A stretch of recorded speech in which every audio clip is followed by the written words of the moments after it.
Percentage में मैंने आपको बताया था कि परसेंटेज में हम लोग बात कर रहे थे सक्सेसिव चेंज पर। सक्सेसिव चेंज क्या होता है?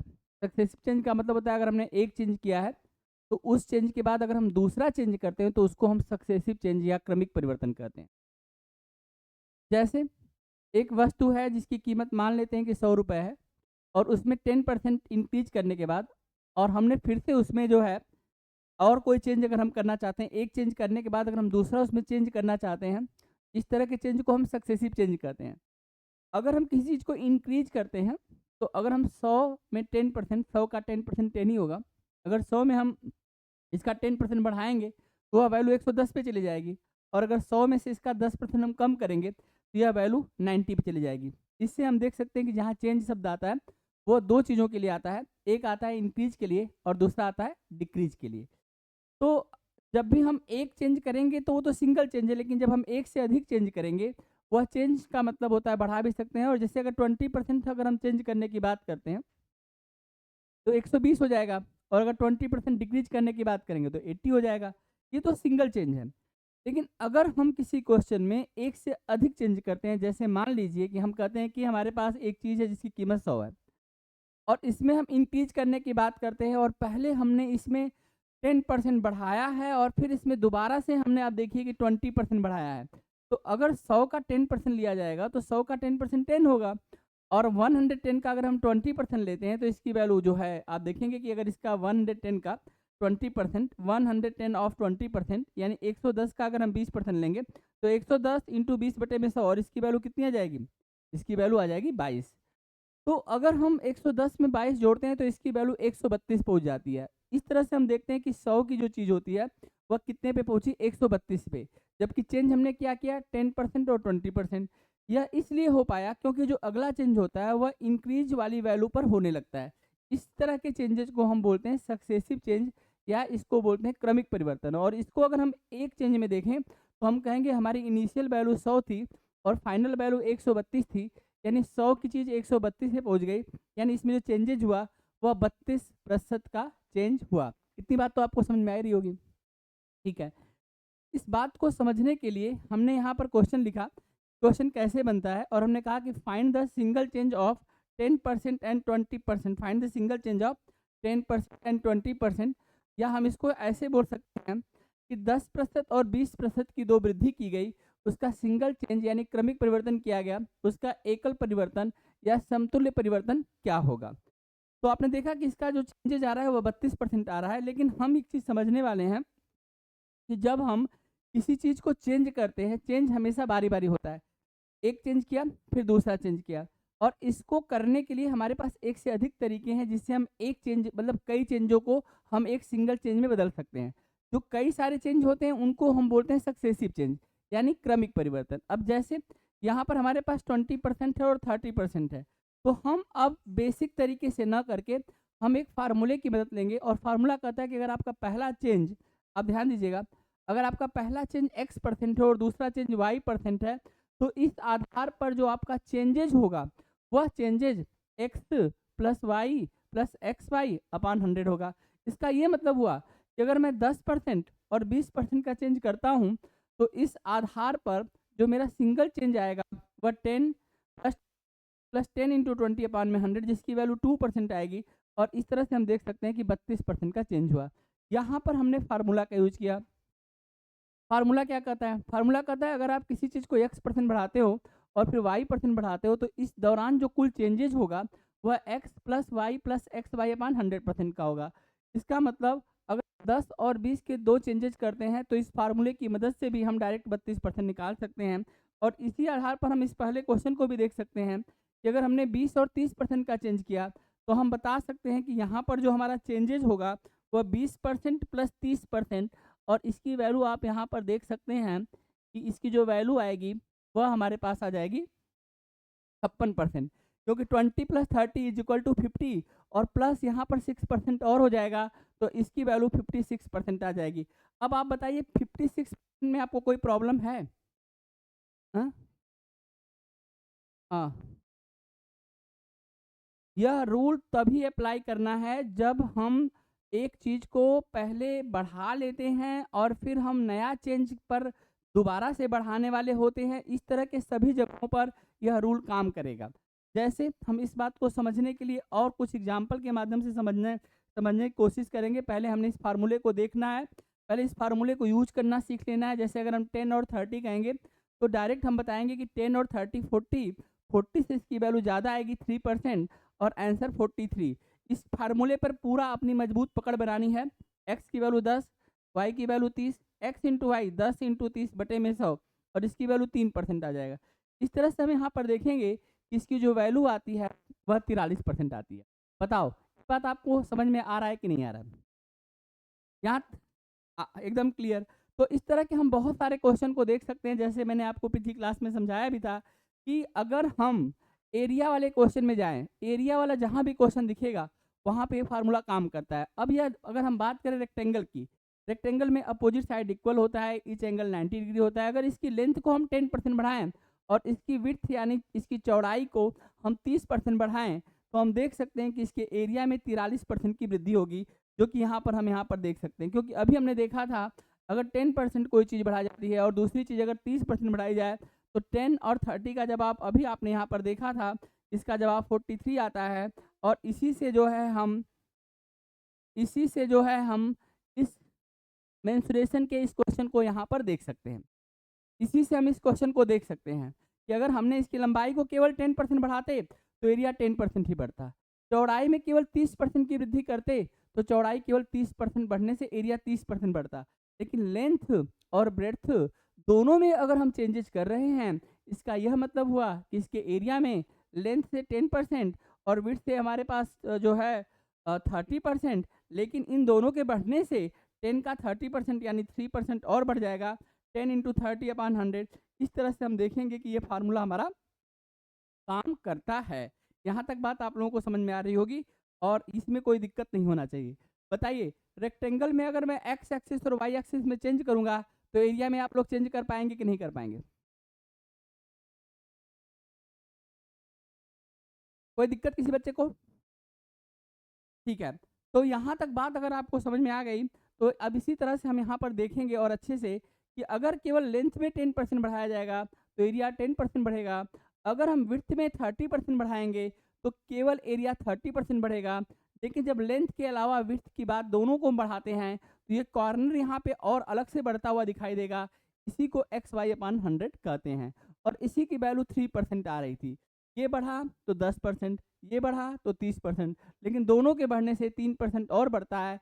इसीलिए सक्सेसिव चेंज ये कहता है कि अगर किसी चीज़ को बढ़ाने के बाद अगर अगली चीज़ आती है तो वो जो ओरिजिनल चीज़ है उस पर ही बढ़ती है और जो वृद्धि है उस पर बढ़ता है। इसीलिए वृद्धि पर वृद्धि को हम लोग क्रमिक वृद्धि या सक्सेसिव चेंज कहते हैं।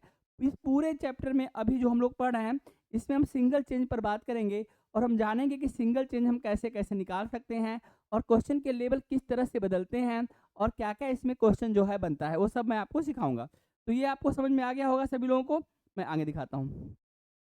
देखो अगर मैं 10% और 20% बढ़ाता हूँ तो 10 और 20 का जवाब 30 होता है, लेकिन 30 के अलावा यहाँ पर 2% आपको और देखने को मिलेगा क्योंकि 20 का 10%। अब समझ में आ गया कि ये जो है इसकी जो वैल्यू है वह 32 कैसे हुई थी। इसी तरह से आप यहाँ पर देख सकते हैं अगर मैं 30% और 40% बढ़ाता हूँ, अगर इधर 30 इधर 40 तो आंसर 70 से ज़्यादा आएगा क्योंकि 30 का 40% 12 आएगा। 30 इंटू 40/100 और इस तरह से इसकी value 30 + 40 + 12 that is equal to 82%। यानी लेंथ और ब्रेड्थ अगर हम दोनों में चेंजेस करते हैं तो यह एरिया को बताता है और एरिया का जो चेंजेज होगा वह चेंजेज हमें कहाँ तक लेके जाएगा, जो ओरिजिनल हमें लगेगा उससे आगे लेके जाएगा। और कैसे निकलेगा? x + y + XY/100 से। पहली वैल्यू को x मानते हैं, दूसरी को y मानते हैं और प्लस XY/100 करते हैं। इतनी बात तो आपको समझ में आई रही होगी। चलो बच्चों अगर यहाँ तक बात आपको समझ में आ गया तो हम बात को आगे बढ़ाते हैं। अब मामला ये था कि ये तो रेक्टेंगल की बात थी, स्क्वायर के केस में क्या होता है? स्क्वायर में साइड शब्द यूज किया जाता है, चाहे लेंथ हो चाहे ब्रेड्थ हो। तो अगर हम साइड में 10% चेंज करेंगे तो इसकी लेंथ और इसकी विड्थ दोनों में ही 10% चेंज हो जाएगा। इसका मतलब खाली एक बार बोला जाए कि 10% चेंज मतलब x की वैल्यू भी 10 और y की वैल्यू भी 10, लेकिन 10 का 10% और आएगा और इसकी वैल्यू यहाँ पर 21% आ जाएगी। ये हमेशा ध्यान रखना। अब इसी तरह से मान लो मैं और एग्जांपल लूँ और इसको आप देखेंगे कि इसका क्वेश्चन कैसे बनता है। आपके सामने इसका क्वेश्चन है, क्वेश्चन आप देख सकते हैं।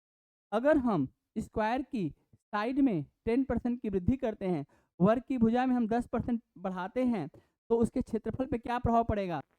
यहाँ पर क्वेश्चन देख सकते हैं, side of square increase 10%, how much percentage effects on it's area. तो हम आराम से यहाँ पर देख के बता सकते हैं कि हाँ, इसके एरिया में जो चेंज होगा वह चेंज जो है वह 21% का होगा। इसमें कोई प्रॉब्लम नहीं होना चाहिए। बोलो, ये बात समझ में आया कि नहीं आया? ठीक है, अगर इतनी बात आपको समझ में आ गई तो मैं आगे बताता हूँ।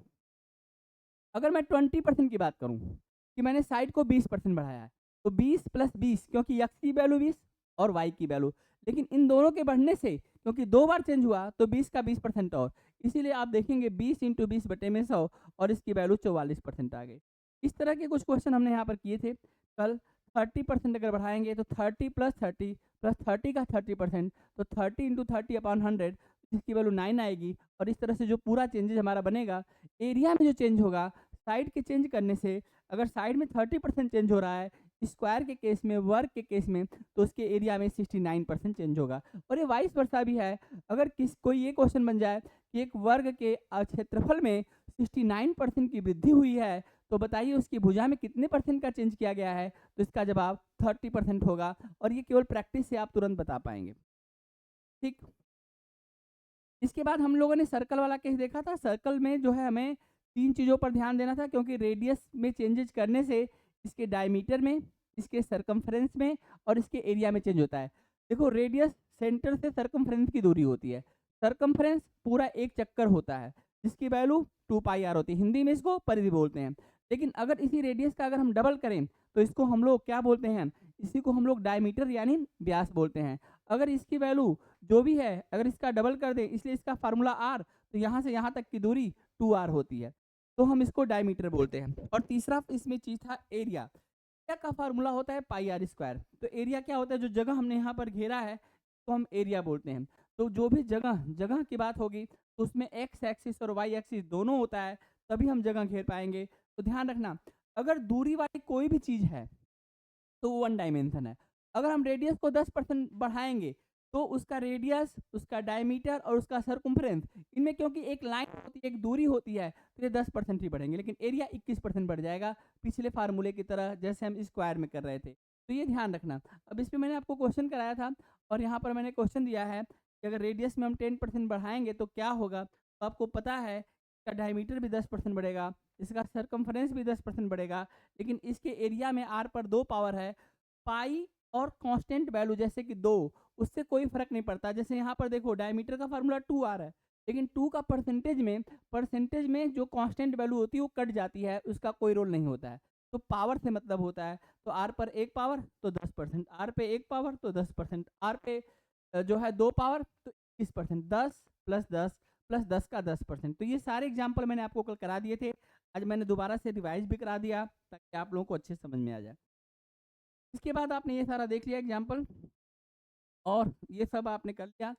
इसके बाद मैंने कहा कि अगर हम रेडियस में 20% का चेंज करेंगे तो आप कहेंगे अगर रेडियस 20% चेंज होता है तो इसके आधार पर डायमीटर जो होगा वह 20% चेंज होगा, सरकमफ्रेंस 20% चेंज होगा, लेकिन इसके एरिया में 20 प्लस 20 प्लस 20 अपॉन 100, इसकी वैल्यू आएगी 44%। ये सारी चीज़ें आपने देखा, जो सक्सेसिव चेंज है यह इसके एरिया में काम करेगा, और जो हमारे पास यहाँ रेडियस, डायमीटर और सरकमफ्रेंस है, इनमें उतना ही चेंज होता है। इसी तरह से अगर हम आर की, हाँ बोलिए शिवानी जी। हाँ हाँ, सब कुछ मिलेगा आप लोगों को, कोई दिक्कत की बात नहीं है, सारी क्लासेज आपको मिलेगी। लेकिन अभी जो है आप लोग जो है लाइव हैं तो इसको अच्छे से पढ़ लीजिए, और आगे चल करके जो है आपको इसको दोबारा से देखने का भी मौका मिलेगा, क्योंकि इस क्लास को अब हम आज से रिकॉर्ड करवा रहे हैं, तो प्रॉपर आपको रिकॉर्डिंग भी मिल जाएगी, बस मेमोरी वगैरह का कोई इशू ना आए। तो अगर देखिए, अगर हम आर की वैल्यू 30% करते हैं तो डायमीटर जो है हमारे पास जो है 30% बढ़ेगा, और सरकमफ्रेंस भी 30% बढ़ेगा, और एरिया जो हमारे पास बढ़ेगा वह बढ़ेगा 69%। कैसे 69% आया? क्योंकि एरिया 2 पावर से कनेक्ट होता है, एक्स एक्सिस और वाई एक्सिस दोनों में बढ़ता है, वह एक दूरी नहीं होता। तो फार्मूला 30 प्लस 30 प्लस 30 का 30 अपॉन में 100, और इस तरह से हम इसको बता सकते हैं। बताइए कोई प्रॉब्लम किसी को? ठीक, इसके बाद मैं आपको ये बता रहा था कि मेंसुरेशन के अलावा सक्सेसिव चेंज जो भी चीज़ें बढ़ती हैं उसमें होता है। जैसे शहर की जनसंख्या, अगर एक शहर की जनसंख्या 10% हर साल बढ़े तो 2 साल में जो उसमें चेंजेज होगा वह 10 प्लस 10 प्लस 10 का 10% 1% और आएगा, इस परसेंट होगा। तो आप ये क्वेश्चन देख सकते हैं, population of a city increase 10% yearly, how much percentage change in 2 year. किसी शहर की जनसंख्या हर साल 10% बढ़ती है, 2 वर्षों में इस शहर की जनसंख्या में कितने परसेंट की वृद्धि होगी। और जवाब आप पहले ही जानते हैं इसका, और इसका जवाब आएगा कितना, जो है 21%। इसको हम बेसिक रूल से भी कर सकते हैं। मान लिया कि जनसंख्या 100 थी, 10% बढ़ाया, 100 का 10% 10 यानी 110 हुआ। 110 का 10% अगर निकालेंगे तो 11 आएगा, जो कि जुड़ के 121 के बराबर हुआ। 100 से अगर हम 2 बार में 121 पहुंचे, यानी चेंजेज कितना हुआ, 21%। बिना फार्मूले के भी हम इसको बेसिक तरीके से भी कर सकते हैं, लेकिन फार्मूला हमसे कहता है कि हम इसको जल्दी कर सकते हैं। अब वो शहर की जनसंख्या कुछ भी हो, इससे कोई मतलब नहीं है। अगर डाटा परसेंटेज में एक बार चला गया तो जो वैल्यू दी गई उससे कोई मतलब नहीं है। 10% अगर 2 साल बढ़ा है तो एक सिंगल चेंज जो उसमें हुआ वह 21% के बराबर है। इसमें कोई प्रॉब्लम नहीं होना चाहिए। बोलो समझ में आ गया कि नहीं आ गया? और इस आधार पर हम कुछ वैल्यू को याद कर लेते हैं। 10% 2 साल में चेंज होगा या 2 बार चेंज होगा तो 21, 20% तो इसका जवाब हो जाएगा 44, 30% तो इसका जवाब हो जाएगा 69, 40% तो इसका जवाब हो जाएगा 96, और अगर 50% तो इसकी वैल्यू हो जाएगी 125%। इसमें कोई प्रॉब्लम नहीं होना चाहिए। यहाँ तक बात अगर आपको समझ में आ रही है तो हम बात को और आगे बढ़ाते हैं। और हमने बताया था कि ये चीज़ जैसे हमने देखा पॉपुलेशन वाले क्वेश्चन में, एरिया वाले क्वेश्चन में, डायरेक्ट क्वेश्चन में, लगातार चेंज वाले क्वेश्चन में आता है, ऐसे ये क्वेश्चन कंपाउंड इंटरेस्ट में आता है।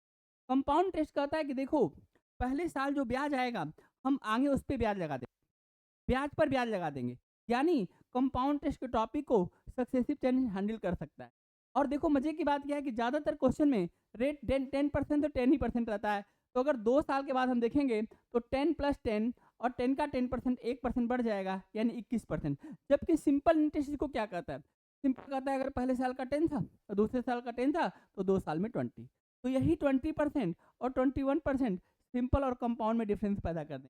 ऐसे ही मान लो कि यहाँ पर रेट अगर हम पहले साल का 20% रखें और अगले साल का 10% रखें तो 20 प्लस 30 ये तो सिंपल का हुआ, लेकिन कंपाउंड में 20 प्लस 10 प्लस 20 का 10% और जोड़ेंगे तो ये 32% आ जाएगा। तो सिंपल में 30 और कंपाउंड में 32, यानी कंपाउंड इंटरेस्ट पूरी तरह से सक्सेसिव चेंज होता है। तो देखो सक्सेसिव चेंज कितना ज़्यादा इंपॉर्टेंट है, इस बात को हम यहाँ पर समझ पाते हैं।